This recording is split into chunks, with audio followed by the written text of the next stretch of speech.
Hello everyone, welcome to my channel. আজ share করব mutton কষা। এর আগে মটন কষা অনেকেই শেয়ার করেছেন, তবে আমি শেয়ার করব একটু অন্যরকমভাবে। আশা করি আপনাদের ভালো লাগবে। যে ইনগ্রিডিয়েন্টসগুলো দিয়ে আমি আজকে রেসিপিটা বানাবো সব ইনগ্রিডিয়েন্টসগুলোই হাতের কাছে আপনারা অ্যাভেলেবেল পাবেন। ঘরোয়া উপকরণ দিয়েই বানাবো, তবে বানাবার পদ্ধতিটা একটু আলাদা হবে, মানে একটু অন্যরকমভাবে বানাবো। এই ভিডিওটি সম্পূর্ণ আপনারা দেখতে থাকুন। এই ভিডিও দেখে আপনারাও যদি এইভাবে মাটন কষা বানান, সবাই আঙুল চেটে খাবে আর বারবার মাটন কষার এই রেসিপিটা বানাতে ইচ্ছে করবে। সব কিছুর সাথে এই রেসিপিটা খুব ভালোভাবেই খাওয়া যাবে, ভাত থেকে শুরু করে ফ্রায়েড রাইস, পোলাও, বিরিয়ানি, রুটি, লুচি, পরোটা, নান সব কিছুর সাথে। তাহলে আমি মধুমিতা শুরু করছি আমার মাটন কষার রেসিপি। মাটন কষা বানানোর জন্য প্রথমেই নিয়েছি 500 গ্রাম পাঁঠার মাংস, একটু চর্বি সহ। একটু চর্বি থাকলে মটন কষার স্বাদ অনেক বেশি ভালো হয়। মাংসগুলো জলে ধুয়ে খুব ভালোভাবে পরিষ্কার করে নিয়েছি। 1 চামচ আদা রসুন বাটা দিলাম, হাফ চামচ নুন দিলাম, হাফ চামচ হলুদের গুঁড়ো দিলাম, 1/3 চামচ গোলমরিচের গুঁড়ো দিলাম,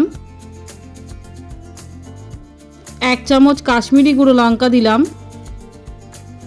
3 চামচ সর্ষের তেল দিলাম,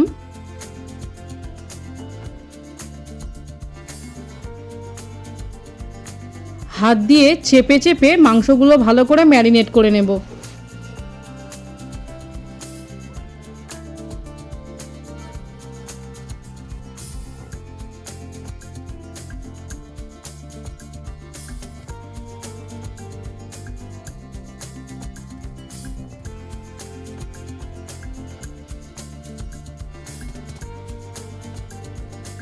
ম্যারিনেট করে 1 ঘন্টার জন্য ঢাকা দিয়ে রেখে দেব। নেক্সট স্টেপ, হাতে তৈরি একটা মশলা বানিয়ে নেব। তার জন্য হাফ চামচ গোটা জিরে, হাফ চামচ গোটা ধনে, 2টো শুকনো লঙ্কা, কয়েকটা লবঙ্গ, 2টো ছোট এলাচ, একটু দারচিনি আর হাফ জয়িত্রী নিয়েছি। একটা তাওয়াতে 2 মিনিট শুকনো রোস্ট করে নেব।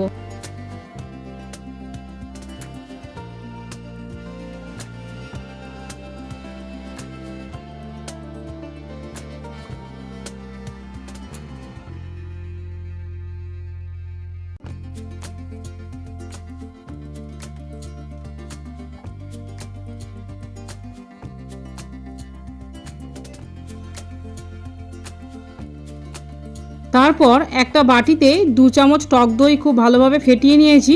একটু আগে যে মশলাগুলো তাওয়াতে শুকনো ভেজে নিয়েছি সেগুলো গুঁড়ো করে 1.5 চামচ ভাজা মশলা দইয়ের মধ্যে দেব।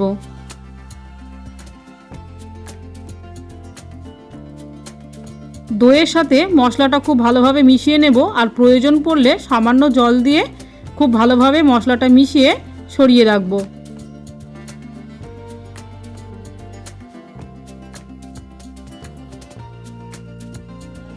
এবারে আসবো মেন রান্নাতে। তার জন্য কড়াইতে হাফ কাপ মতো সর্ষের তেল দিলাম। তেল মিডিয়াম গরম হলে তেলের মধ্যেই হাফ চামচ চিনি দিলাম। চিনিটা দেওয়ার জন্য সুন্দর একটা কালার তৈরি হবে, আর যেহেতু পরে টক দই পড়বে তো চিনিটা দিলে টেস্টটা অ্যাডজাস্টমেন্ট হবে। 2টো বড় সাইজের পেঁয়াজ কোচানো দিলাম। পেঁয়াজগুলো লম্বা সরু করে কাটা। 3-4 মিনিট পেঁয়াজগুলো ভেজে নেব।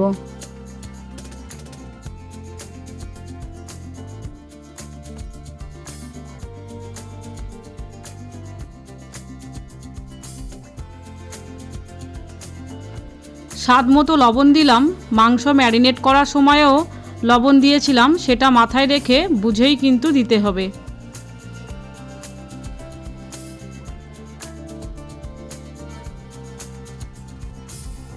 পেঁয়াজটা ঠিক এমন গোল্ডেন ব্রাউন ভাজা হলে 1 চামচ রসুন বাটা আর হাফ চামচ আদা বাটা দিলাম। 3-4 মিনিট ভাজতে থাকবো, পেঁয়াজ আদা রসুনের কাঁচা গন্ধটা চলে যাওয়া পর্যন্ত।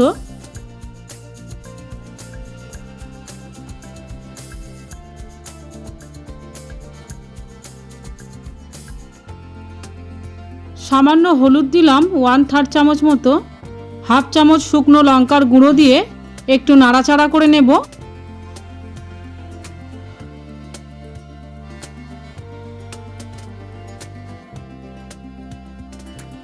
চামচ কাশ্মীরি গুঁড়ো লঙ্কা দিলাম।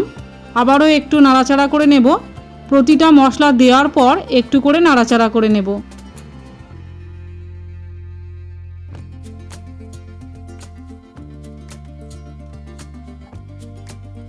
এবার ম্যারিনেট করা মাটনগুলো দেব।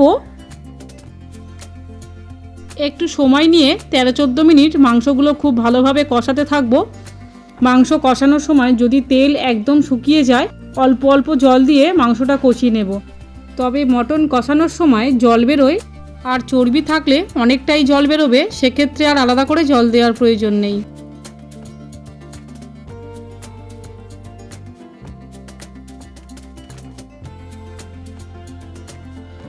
মাংস খুব ভালোভাবে কষানো হয়ে গেছে, তেল ছেড়ে দিয়েছে। 3 কাপ মতো উষ্ণ গরম জল দিলাম। পুরো জলটা একেবারেই দেব না, আমি 2-3 বার করে জল দিতে থাকবো আর ঢাকা দিয়ে মাংসটা পুরো কুক করে নেব। আর আপনারা চাইলে এই সময় মাটন প্রেসার কুকারের মধ্যেও ট্রান্সফার করে 3-4টে সিটি দিয়ে নিতে পারেন, তাহলে সেক্ষেত্রে সময়টা খুব কম লাগবে আর খুব তাড়াতাড়ি হয়ে যাবে। কিন্তু আমি কড়াইতেই পুরোটা রান্না করে নেব।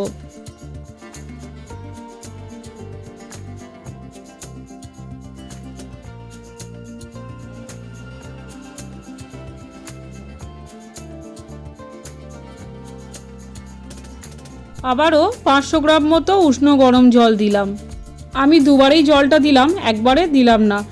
এর ফলে কী হবে, প্রথমে যখন জলটা দিয়েছি তখন কিছুটা সেদ্ধ হয়ে গেছে, দ্বিতীয় পর্যায়ে বাকি জলটা দিলাম। এবার পুরোটা সেদ্ধ করে নেব ঢাকা দিয়ে মাংসটা, এতে করে টেস্টটা খুব সুন্দর হবে। গ্যাসের ফ্লেম প্রথমে হাই ফ্লেমে রাখবো, তারপর ফুটতে শুরু করলে মিডিয়াম ফ্লেমে 20 থেকে 25 মিনিট মাংস সেদ্ধ হতে দেব। 25 মিনিট পর ঢাকা খুলে দইয়ের সঙ্গে যে ভাজা মশলা মিশিয়ে রেখেছিলাম সেটা দিলাম।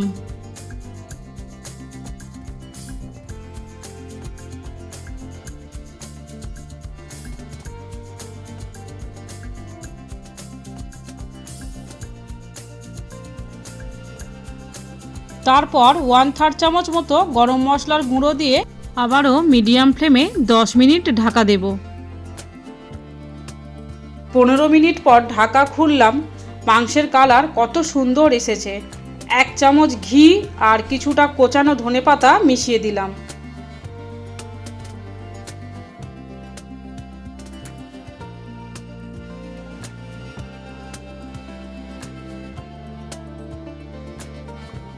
মটনের কালার কত সুন্দর এসছে সেটা আপনারা দেখেই বুঝতে পারছেন, আর খেতেও খুবই লোভনীয় হয়েছে।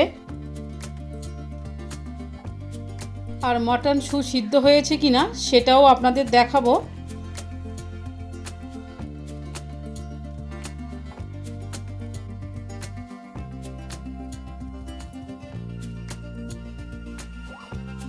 দেখুন মটন পুরো সুসিদ্ধ হয়ে গেছে। এই টোটাল রান্নাটা করতে, পুরো মটনটা সুসিদ্ধ করতে আমার 45 থেকে 50 মিনিট টাইম লেগেছে। পুরোটাই কড়াইতে বানিয়েছি। গরম মটন কষা সার্ভ করব, সব কিছুর সাথেই খাওয়া যাবে। সামনেই কালী পুজো আর ভাইফোঁটা, তাহলে আপনারাও এটা বাড়িতে বানিয়ে নিন। ভিডিওটি ভালো লাগলে চ্যানেলটি সাবস্ক্রাইব করে পাশের বেল আইকনটি প্রেস করে পাশে থাকার রিকোয়েস্ট রইল। এনিওয়ে, আপনারা দেখছেন মধুমিতাস ডিলাইট। ভালো থাকবেন, আবারও দেখা হবে নেক্সট রেসিপিতে পরবর্তী এপিসোডে।